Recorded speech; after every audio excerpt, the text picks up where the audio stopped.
Hello class, my name is Karina Hernandez and today I'm going to be talking about my cross-gender project, which I did on video games. Before I start talking about my experience with playing video games, I'd like to talk about who I interviewed. I interviewed my mom. She is Mexican, 57 years old, and unmarried.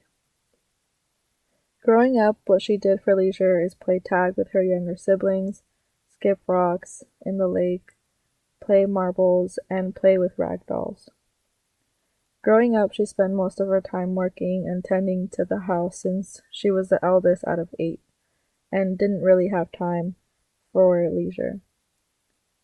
I am the same as my mom because we both appreciate work, but I'm also very different in that leisure is a big part of my life. So, a little history about video games.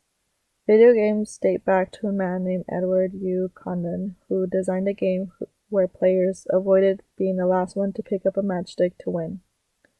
After that, many new games came out, like tennis, basketball, shooting, and more. The more popular games we know now are games like Pac-Man, Miss Pac-Man, and Donkey Kong, which featured Jumpman, which we know as Super Mario today. Those games came out from 1980 to 1982. So my experience playing more male-based video games started with NBA 2K19 and Dead or Alive, which is a fighting game. I didn't own any games or game consoles, so I went to Play Live Nation in Southland Mall with my boyfriend. Most of my male friends have played these games, and I see how excited they become when they would win or become better than the other guys playing, so I wanted to see what the big fuss was about.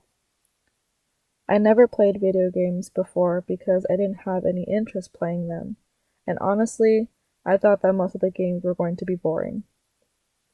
To my surprise, I actually enjoyed playing, and I became better than I expected. I enjoyed playing 2K more than Dead or Alive because I found myself just pushing random buttons and not knowing what I was doing, and eventually getting frustrated because I was constantly losing. In 2K, there are designated buttons to pass, shoot, and run. That made it easy for me to get used to it and get the hang of it and eventually get good.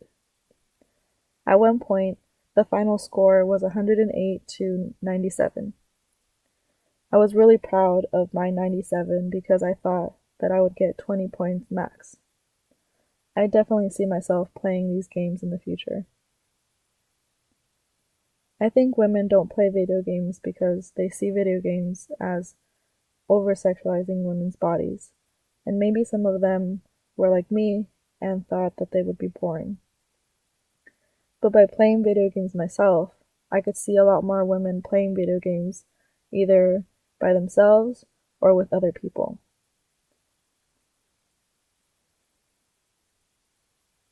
Yes, some games sexualize women, but we could fight that. We could fight to change that, just like the women did in the women's movement. I recommend women play video games. You never know if it might actually become a new hobby. Thank you.